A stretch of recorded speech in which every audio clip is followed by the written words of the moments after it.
Hello, and welcome to the History of Philosophy in India by Janardhan Ganeri and Peter Adamson, brought to you with the support of the King's College London Philosophy Department and the LMU in Munich, online at www.historyofphilosophy.net. Today's episode, Mostly Harmless, Non-Violence. Of all the academic disciplines taught and studied at university, philosophy may be the one that is hardest to avoid in real life. You can decline to read literature, very few people ever get around to doing any physics or geology, and if you play your cards right, you can probably even get away without doing much math, though not if you actually play cards. Philosophy, though, is inevitable. We all wrestle with philosophical problems, even if we don't think of them that way. This is especially true when it comes to ethical dilemmas. One of the most obvious is the question of whether it is morally defensible to eat animals. Whether you are rich or poor, it is certainly possible to live as a vegetarian, so the decision to eat meat or abstain from it is one that faces everyone. If you do it, then it is either because you think there's nothing wrong with doing so, or because its wrongness doesn't weigh heavily enough with you to stop you from tucking into a nice juicy steak now and again. Even though the ethics of killing animals for food is a prominent example of philosophy in everyday life, it has only recently become a topic that is much debated among philosophers. Nowadays, there are figures like the utilitarian Peter Singer, who is well known for his arguments in favor of vegetarianism. This contrasts sharply with ancient and medieval philosophy in Europe. Apart from a few exceptions, notably the late ancient thinkers Plutarch and Porphyry, philosophers in those periods rarely bothered to argue at length for or against meat consumption. In ancient India, by contrast, non-violence was one of the key themes of religious and philosophical culture. The Buddhists, and especially Jainas, defined themselves by their reluctance or refusal to eat meat. Animal sacrifice was, of course, central to the Vedic culture that the Buddhists and Jainas sought to criticize. Yet the texts that grew out of that culture often encourage us to avoid harming animals. Nor is this a matter of purely historical interest. Still today, one of the most famous aspects of Indian society is widespread vegetarianism. So, this topic really gives us something to sink our teeth into. The first point that needs to be made, though, is that the topic is actually not vegetarianism. What we really need to discuss is what the traditions refer to as ahimsa, meaning non-violence or non-injury. While it may seem that avoiding violence implies vegetarianism, this was denied in some Vedic texts, which claimed that sacrifice of animals could be consistent with ahimsa. Conversely, those who did think that non-violence implied a vegetarian diet never thought it meant this and nothing more. Ahimsa obviously includes avoiding violence towards humans, too, and as we'll see, Jainas believe that one can inflict himsa on plants, and even commit acts of violence by lighting a fire or drinking water straight from a well. The wide implications of ahimsa are matched by the breadth of its acceptance in ancient India.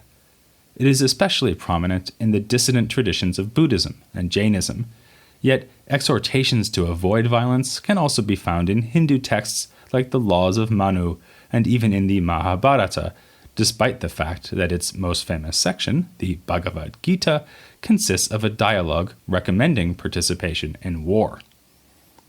Despite its evident philosophical interest, the idea of ahimsa has more often been discussed by historians of religion than historians of philosophy.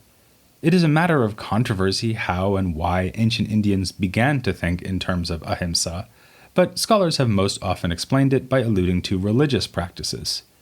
Its origins may lie in the fear that ritualized violence could lead to retribution. This could then have led to ritual taboos and practices designed to deflect the blame for violence away from the sacrificer engaged in the ritual. For instance, one might recite a formula to secure expiation for slaying an animal, or place a blade of dry grass between an axe and a tree being chopped down to make a post for the sacrifice. Notice that in this second case, it is a plant and not an animal that is seen as the potentially injured party. On this reckoning, the doctrine of ahimsa did not first emerge as a critique of Brahminical culture, with Buddhists and Jainas accusing the priests of violence. Rather, those accusations from the outside were preceded by an anxiety or embarrassment about sacrificial violence from within the Vedic tradition. A related controversy, which bears on the very relevance of ahimsa for us philosophers, is whether nonviolence was pursued for moral as well as religious reasons. If the concern is really to avoid retribution, then eschewing violence may seem unrelated to moral concerns. The sacrificer is worried about himself, not the interests of the animal he is killing. As the Laws of Manu explains, with what sounds like a tone of wistful regret, we can't eat meat without injuring the living, and doing this hinders us from a blessed afterlife, so we have to do without meat. On the other hand, a fear of vengeance implies that the animal or plant being harmed does have interests of its own, the ones that the sacrificer is in danger of violating. Besides, ahimsa was not only justified in terms of pure self-interest. One Buddhist work contains the following reflection, which is strikingly reminiscent of the biblical golden rule. Since I want to live, it would not be agreeable and pleasant to me if somebody were to take my life. For another person, too, it would be disagreeable and unpleasant if I were to take his life, since he wants to live. Precisely that which is disagreeable and unpleasant to me is disagreeable and unpleasant also to the other. How then could I inflict upon the other that which I find disagreeable and unpleasant to myself? And we can find similar ideas in Hindu texts, including the Mahabharata. But more than Buddhism or Hinduism, it was Jainism that was characterized by an unswerving devotion to ahimsa. Indeed, Jainism has been called a religion of nonviolence. If you know only a little about Jaina beliefs and practices, then what you know probably concerns the extreme measures taken to avoid harming other creatures. Jaina monks wearing masks to avoid inhaling insects and gently sweeping the ground in front of them as they walk to avoid treading on any unseen life forms. Jainism takes its name from the honorific Jina, or conqueror, bestowed upon Mahavira. A contemporary of the Buddha, Mahavira is often called the founder of Jainism, but this is incorrect, at least according to the belief of the Jainas themselves. Rather, he was the last in the line of the 24 so-called ford makers, whose name refers to their role of providing a ford or way out of the unending flow of reincarnation. The Jainas see Mahavira and his predecessors as divine saviors. All of the ford makers taught the same lessons about how we escape the cycle of rebirth. We saw briefly in episode 6 that the Jainas believed this could be achieved only through the total elimination of karma. Even good karma has the effect of tying you to rebirth, though such karma at least helps you secure a relatively favorable rebirth. The Jaina teaching on karma presupposes a dualist understanding of the human person, according to which the soul is an immaterial entity that enters into a relation with the physical world, and in particular, a series of individual bodies. Karma, too, is described as if it were a physical substance. It is compared to dust, which gets stuck to the soul more easily when we give in to passion or bad intention. The Jaina texts nicely express this by calling passion kashaya, which literally means glue or resin. And of course, according to the Jainas, it isn't only barbecue ribs that will make you sticky. The consumption of any meat builds up bad karma, since it inevitably involves the death of another being that desires to live. But for the Jainas, asceticism is more than observing ahimsa, and observing ahimsa is more than abstaining from meat. It has been remarked that Jainism is the most ascetic among the world's organized religions today, if not in world history. Renouncers and laypersons alike look to the example of the ford makers and especially Mahavira, whose self-restraint reached superhuman levels. Never mind eating meat, he and the other ford makers are said to have gone for weeks or even a year at a time without eating anything at all. Through extreme practices, the Jaina ascetic can divest him or herself of all karma and attain the status of a kevalin, meaning someone who is alone, that is, without the accretion of karma. The notorious practice of salikana, in which a renouncer adopts total immobility until he succumbs to death through thirst, exposure, and hunger, has been criticized as a form of religiously inspired suicide, but the Jainas are firm in insisting that those who take this path do not desire death.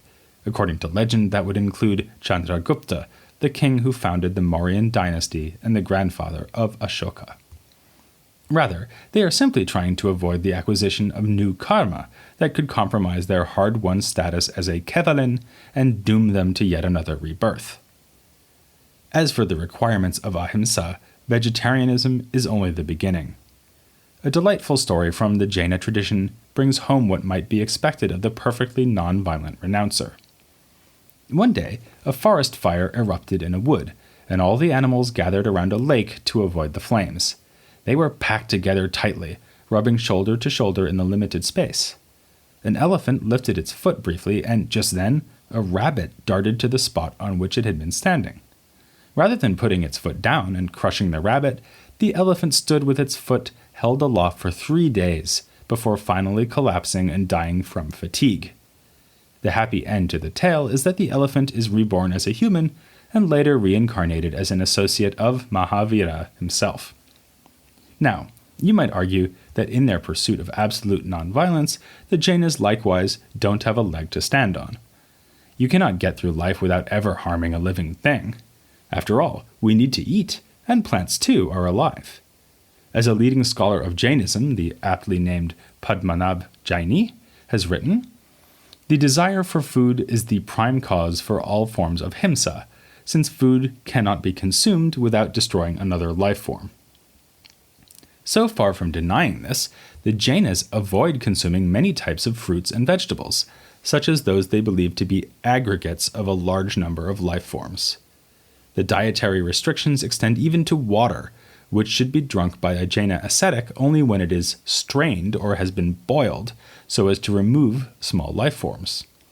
But even with these measures, avoiding all violence is still going to be impossible for the Jaina renouncer, at least without assistance. Fortunately, help is at hand in the shape of the Jaina layperson. As in Buddhism, the Jaina monastic lifestyle is facilitated by the support of other followers, who content themselves with living in accordance with less rigorous precepts. It's thanks to the lay community that the Jaina renouncers don't die of thirst and hunger. A renouncer who believes that he may only drink boiled water to avoid consuming small life forms has a problem. He is also forbidden to handle fire, since that would also obviously result in the death of such life forms who might get caught up in the flames. So instead, he takes water that has already been boiled by the layperson. Similarly, monks subsist on alms of food donated by lay people. Similar practices are followed in the Buddhist community. Is this really a coherent way of handling the ethical dilemma? Consider the following analogy. Suppose I need a lot of money in a hurry, and the only way I can think to get it is by robbing my rich uncle. But there's a catch: my moral scruples forbid me to do so. So I resort to the expedient of getting my less fastidious friend to rob my uncle's house and splitting the cash with him. I may not have committed the robbery myself, but surely I would be morally culpable. In the same way, it would seem the Jaina renouncer must shoulder the burden of himsa inflicted in the preparation of any food or water he consumes, even if he didn't do the preparing himself. But let's not leap to conclusions, because there's more to the Jaina story. The renouncer is only allowed to take food and drink that was prepared without him in mind, and he will verify that this is the case before accepting it. In other words, the renouncer should live on leftovers, food and drink that just happen to be available and on offer from the laypersons. So, to go back to our analogy, what the renouncer is doing is more like taking a charitable donation from a thief after ensuring to his satisfaction that the money was not stolen for his sake. A critic of Jaina renunciation will probably not be satisfied. If you knowingly benefit from a morally dubious act, doesn't that by itself put you in a morally dubious situation? One possible response would be to invoke another aspect of the Jaina understanding of nonviolence, which is the centrality of intention. We said before that it is passion, desire, or intention that causes karma to stick to the soul. By religiously avoiding violence himself, and by eating only food that was not intended for him, the renouncer avoids intending violence, and nor does he benefit from an intention to do violence on his behalf. He is quite literally an innocent bystander. The same point will apply in a case like unintentionally killing an insect or plant by stepping on it. A renouncer's conscience in such a circumstance is clean, but only so long as he has taken every precaution to avoid its occurrence. Good examples of such precautions, apart from the ones we've already mentioned, are the practice of avoiding travel during the rainy season, when more vegetation and life forms are in harm's way, and refusing to eat at night. Before electricity, eating after sundown ran a significantly greater risk of incidentally consuming a bug. In fact, when you put it that way, maybe no one should eat after dark. The importance of intention to the Jaina code is shown by the story of Yashodhara.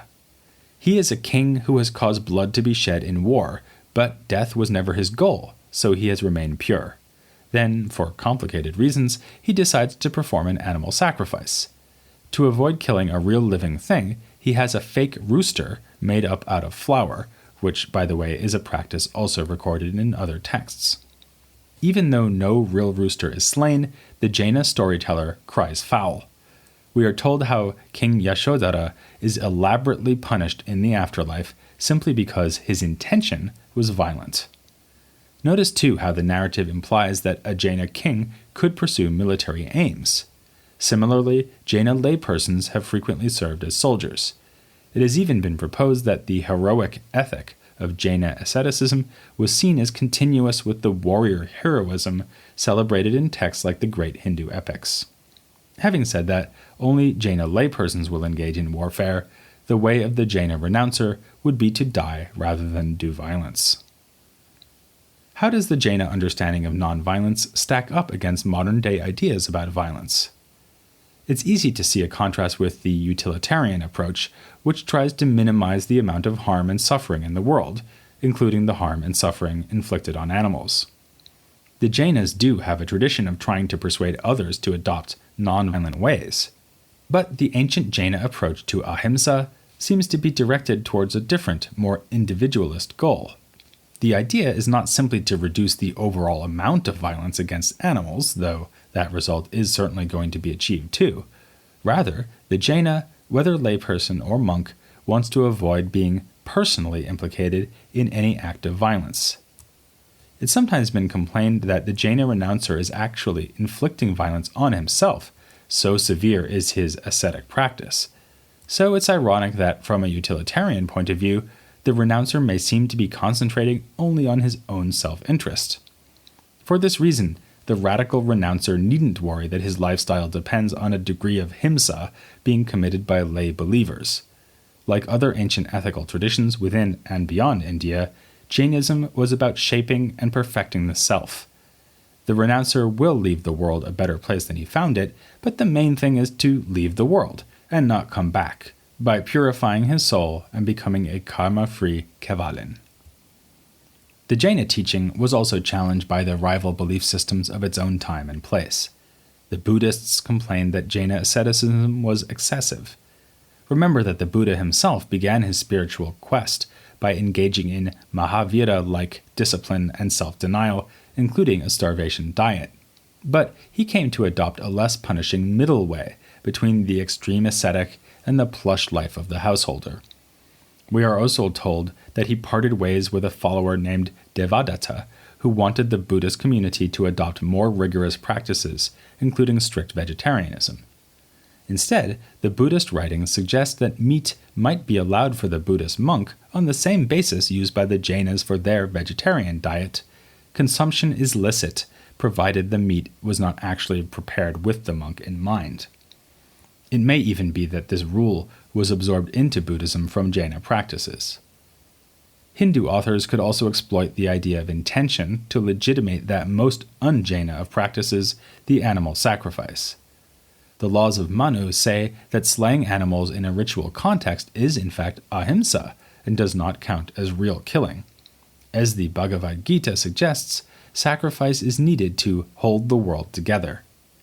This was also the basis on which Arjuna was encouraged to go into battle, so long as the fight would be undertaken with Krishna in mind and not the intention of achieving any result for himself.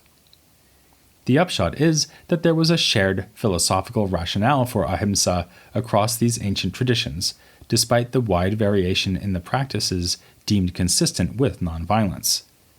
Given the competition between the rival groups, more emphasis was inevitably placed on the disagreement than on the agreement. For centuries to come, the Hindus will sneer at the squalid lifestyle of the dissident sects. Buddhists will snipe at Jainas for their absurdly excessive self-punishment, and Jainas will proudly claim to be the only ones who really take nonviolence seriously. One Jaina text mocks the Buddhists' willingness to eat animals that died of old age. This, the author remarks, is like seducing a widow after her husband has died. The underlying desires are the same as those of a man who would slaughter an animal to get meat or murder a husband to steal his wife. Disagreements over the demands of ahimsa and asceticism even erupted within the Jaina community itself. Early on, the religion split into two branches, called the Shvetambara and Digambara, meaning respectively white-clad and sky-clad. This refers to the white clothing of the Shvetambara and the nudity of the Digambaras, which is another form of rigorous asceticism. The Digambara's stringent interpretation of Jaina principles also emerged in disputes about diet. They insisted that a perfect Kevalin, like Mahavira and any other renouncer who has attained liberation, would no longer need to eat at all, thus freeing them from even indirect contact with himsa. The Shvetambaras, by contrast, endorsed the more common-sense view that the need for food, unlike the need for sex or material comfort, is an inevitable, if regrettable, part of embodied life. A common question posed about the traditions we've been examining throughout these early podcasts is whether they are really philosophical or rather religious. You may have noticed that, along the way, we've occasionally distinguished the philosophical and religious aspects of the texts, but the issue of nonviolence shows that the line is at best a blurry one. The concept of ahimsa may seem simple. It boils down to doing no harm. Yet it has taken the form of both a religious taboo and an ethical precept, and its interpretation has been advanced through a wide variety of means, ranging from doctrinaire assertion to subtle debate to crude insult. That's a feature of Indian intellectual life that is going to stay with us as we go forward, especially the bit about subtle debate, though we'll also be seeing the occasional crude insult. Nothing typifies philosophy in our next period, which we're calling the Age of the Sutra, so much as disagreement and debate, both between rival schools and within single schools. Traditions will split apart, as did the Jainas. The highly disputatious context will lead to new reflections on argumentative method, and some groups, including the Jainas, will be led to question whether any viewpoint is really better off than its rivals. But even if you avoid all other forms of violence, you still have a bit of time to kill before we turn to the Age of the Sutras. Because first, we want to call attention to a feature of ancient Indian thought that is far less celebrated than its pacifism, the participation of women in philosophy. This may have struck you already with the women we saw appearing as interlocutors in the Upanishads, but there is far more to say about the subject, as we'll be seeing next time on the history of philosophy in India. And by the way, no animals were harmed in the making of this podcast.